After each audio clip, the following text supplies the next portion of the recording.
The Om is this powerful energy, and it's the energy of the universe. The word Om is defined by Hindu scripture as being the original vibration of the universe. And so by chanting Om, our mind becomes aligned with the breath, which enables us to get into an elevated state of consciousness called samadhi. The activity of attaining samadhi brings the materially absorbed mind under control, which enables us to have one pointed focus towards spiritual realization. And that came from the American Hindu Foundation. The idea of creating a peaceful world, because that's what this month is about, creating peace. And we don't create peace because there is nobody we don't get along with. There is no situation that isn't frustrating. None of this. What happens is peace is a choice we make moment by moment, a way we choose to live. Gandhi said, be the change you want to see in the world. So if we want to see a peaceful world, a world that's filled with kindness and support, respect and love, we have to begin where we are, and we must begin with who we are. And it requires us to take our thinking maybe a little bit out of the head and place it in the heart space, so that we're coming from heart space rather than from ego or from a consciousness of separation. Okay?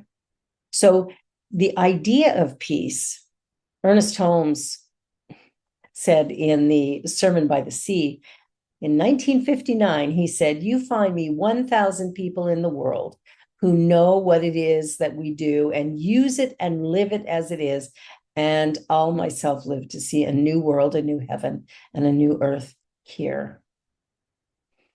Imagine a small number like 1,000 living it consciously, creatively, moment by moment, will create a shift.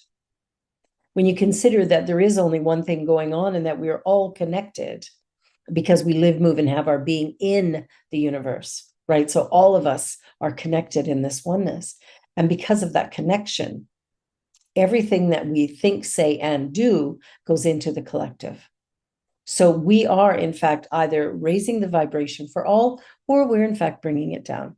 Either way, everything is a vibration. Everything is in motion. Change is the constant.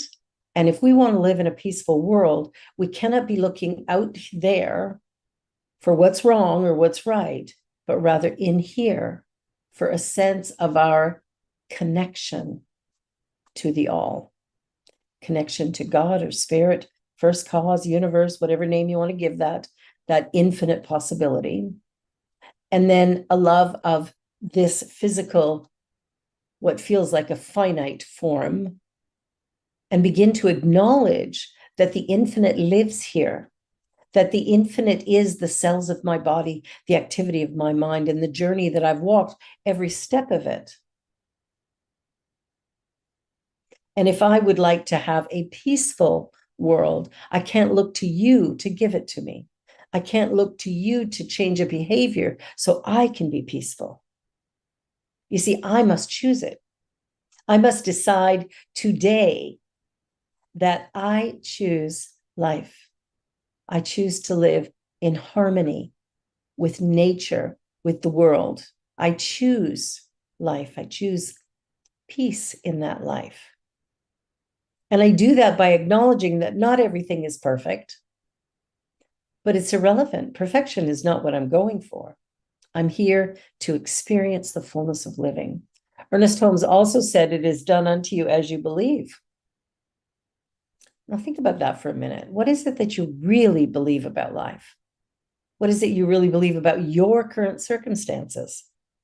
Is everything going well? Is everything beautiful, wonderful, fantastic? Are there challenges? Or should I call them opportunities? Opportunities for transformation, for change, for creating something new. You see, we're all in this together. And for us to believe in the experience of peace in the world, we must already believe that peace and believe that peace is possible. Because it is possible. By coming together in spiritual community, we actually bring ourselves into this space of allowing life to unfold without judging, criticizing it, but to allow it to unfold. If I'm created in the image and of the likeness of the Creator, then what that means is I am made of it. If it's powerful, creative, intelligent, I must be that also. So what I want to do is I want to find my path, my rhythm, my focus. And I do that by allowing myself to come to an understanding of life and what it actually means and why I'm here. I mean, think about it for a minute. Why did we come into this life experience? We sit back and we'll often say, I don't know. Anybody here think that while I was saying it? I don't know. Well, what if at some level you do know? And there's just a part of you that hasn't been willing yet to recognize it. It's possible. All right. So let's get back to practice. Often you might find, I've noticed, that my mind can be very busy. How about you? Do you have a busy mind? So when we take the time to quiet our mind, to focus, we can harness the energy of that infinite presence and create what it is we would really like to have in our lives. And we could create a peaceful world. And when we do it in community, when more of us gather with the same ideas and thoughts, what we do is we amplify the energy. So coming together in spiritual community is a powerful way for creating a healing in our world and in our lives. And it's up to us each individually to come into that. And so by chanting the Om, we actually allow ourselves to come into that space of oneness with the divine. So I want to invite you to, we're going to try to do this. I don't have much breath capacity this morning, but I'm going to do the Om 3 times. And then I'm going to invite you to chant the Om 3 times. All right. And what I want you to notice within yourself is how you feel when you've completed that chant. So let us begin. Om.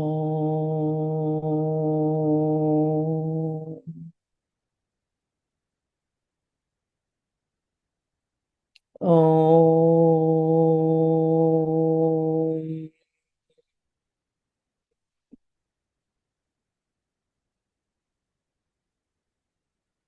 Om.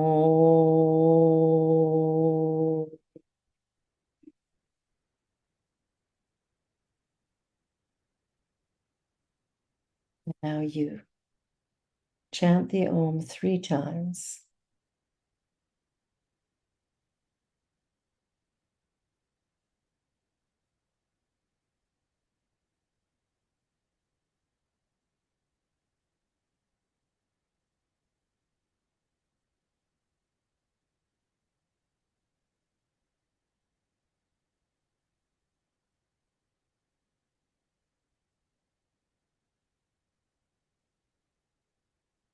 And when you're finished, just notice how you feel in your body. Do you feel a change in energy? Do you feel a difference? Shanti in the Sanskrit means peace. It's the word for peace.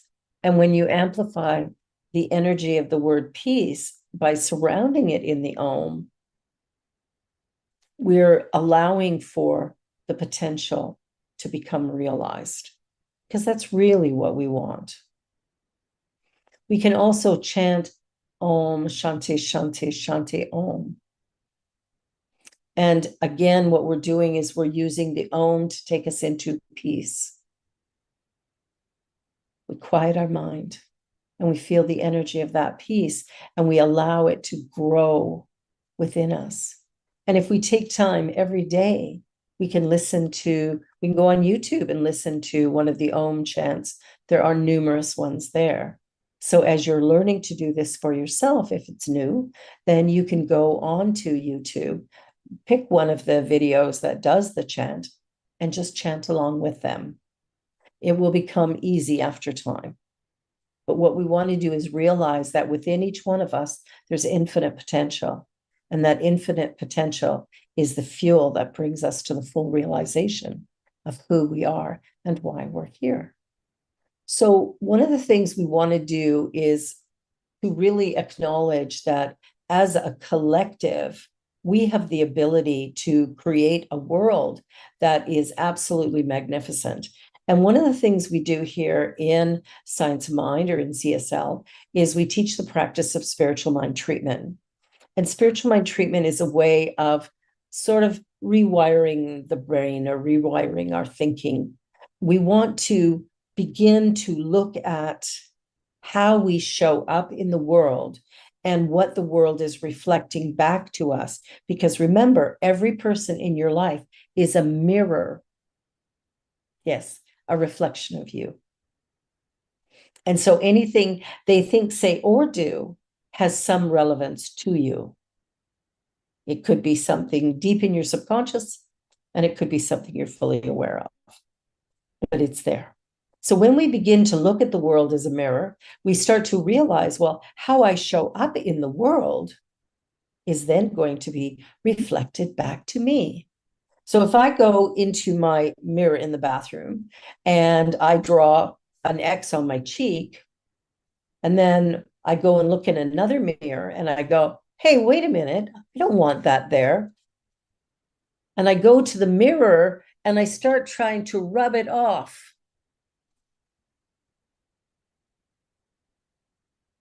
You see, we can't change the reflection. We have to work with first cause. We have to work with ourselves. So when I look out into the world and I see something that I don't like, and believe me, there are a few things that I would love to see changed. But as we look at that, again, we want to come back to our oneness. If there is, in fact, only one thing going on, then everything I do within myself impacts the whole of it. It must. Like if there's a pond of water in front of me and I slap my hand on it, it's going to create ripples.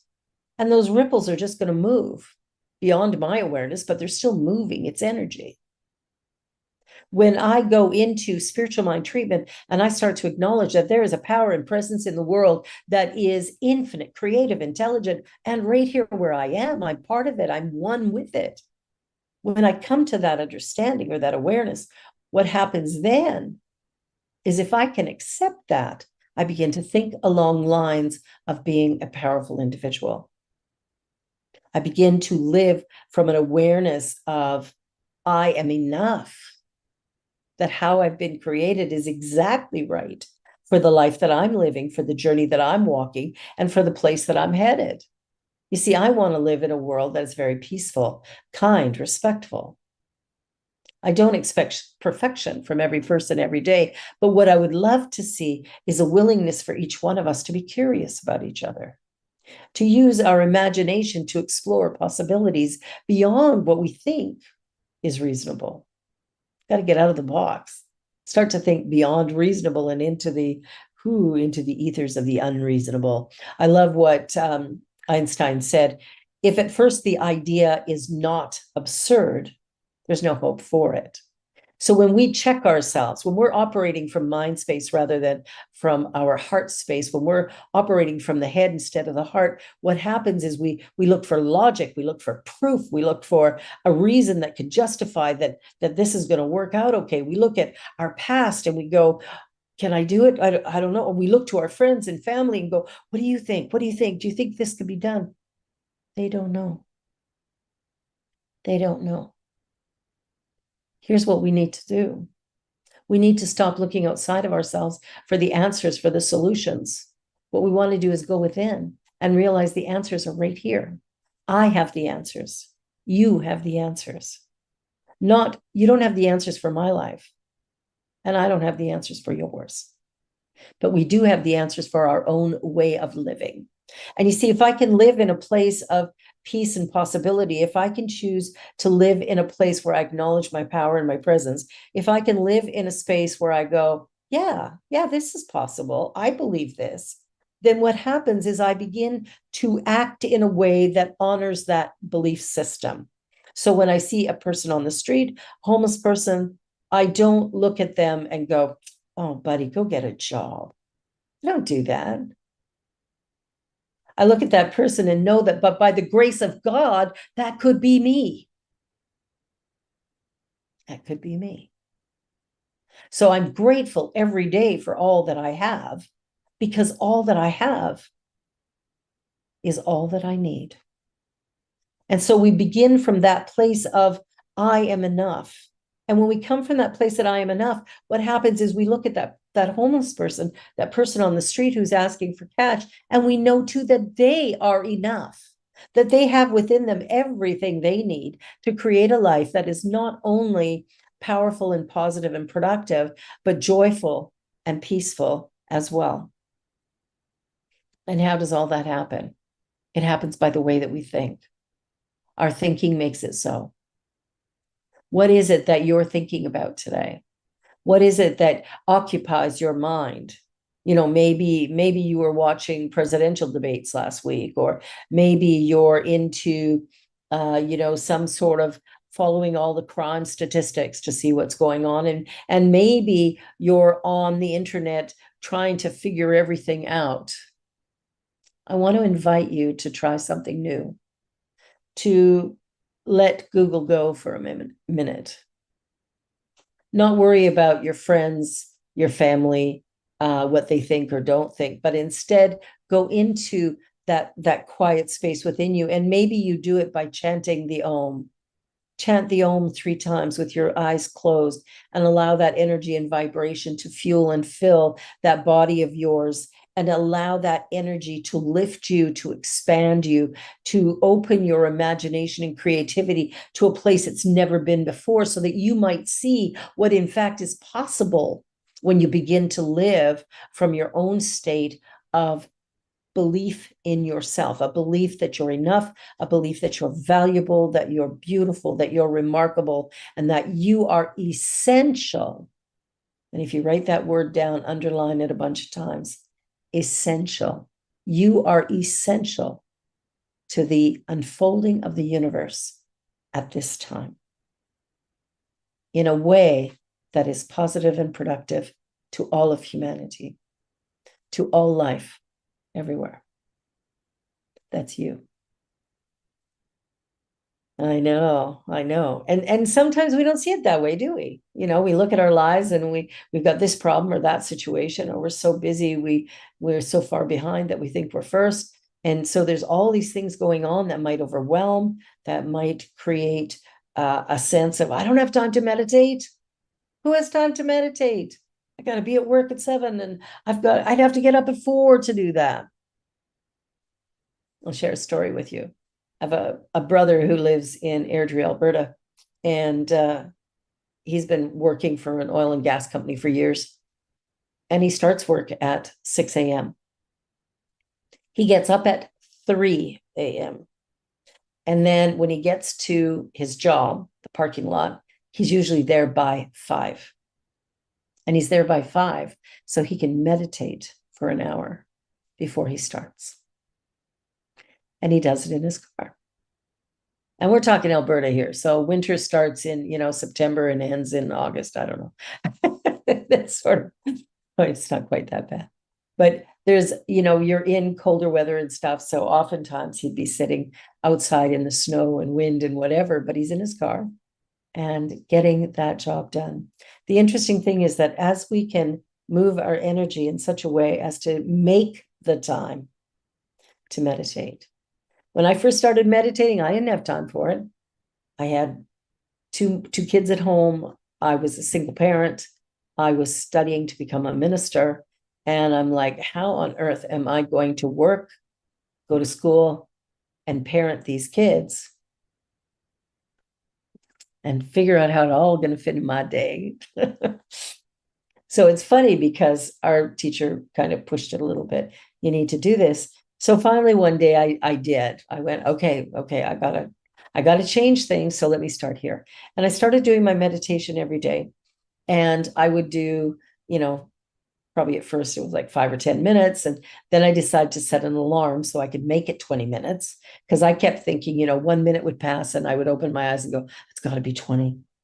Oh, one. All right, let's keep going. So that can be a little bit frustrating. So I would set an alarm and I would do it on my phone and I would have a very soft sound that would come when the alarm went off. So it wasn't, taking me out of my meditation in a really way, but rather a kind of a calm, way that just allowed me to gently come back to the moment. And what's fascinating about that is when I started doing the meditation, I was probably doing it just for maybe a week. And what I realized is I was accomplishing more each day, that my days were actually easier. My days were flowing in a much more beautiful fashion. Things were getting done. I was like, how am I getting all this done? And what I realized very quickly was by taking the 20 minutes to meditate, I actually probably added an hour and a half to my day by my productivity. I was doing better. So as we're journeying along, what we want to do is find a way to live our very, very best life, to live with a sense of peace and comfort, that all the things that we're dealing with, whether it's health or finances or relationships or even our work, that somehow all of it is taking me somewhere. And where I'm going is right and perfect. And the experience I'm having right now is, in fact, right and perfect also. And if I can just go, all right, it is what it is. I have a broken shoulder. Yeah, it's an inconvenience to say the least, but it doesn't get me down. It just is what it is. And tomorrow it'll be 3 weeks, and they say by 6 weeks I can get rid of this thing. So I'm really hopeful that it'll just heal. But here's what I've learned, right? Because everything is taking us somewhere. I have always had a bit of difficulty asking for support, asking for help when I need it. I tend to do everything myself if I can. And even if I can't, I still try to do it myself because, I don't want to burden anybody or bother anybody or interrupt somebody else's schedule. Now, I'm happy to have my schedule interrupted. I'm absolutely okay with that. But I don't want to interrupt anybody else's. Isn't that funny? That's kind of how we do stuff, right? We sit back and we go, well, I need to do this. So here I am, one-armed and trying to carry things and my family getting on me. So what I've learned, because I had my prayer team that I work with say, there's a message here from the universe, obviously, that I'm not getting. So please, I want to get it. I want to know what it is. And the next morning I woke up and I went, oh my goodness, I don't know how to ask for help. And even when it's offered, I have trouble receiving it. Yeah. So I'm changing that. I've decided that I can ask for help. It's okay. And people can say yes or no. I'm okay with that as well. And that the energy of life is flowing and moving in a way that I just needed to get this piece. I needed to understand this. I'm not in this alone. And it's important that I take the time to allow others to journey with me. So as we're going along and we're building this spiritual community, because this is what it is, we have an opportunity to show up as our best selves. And we can do that in many ways of participating, whether it's, taking time to really just sit in the silence and meditate so that you know who you are and where you're headed, but also how you interact with the world around you. That's very, very important. So there's another phrase called, I'll probably pronounce it wrong, Ubuntu. And it means, I am only because we are. I am only because we are.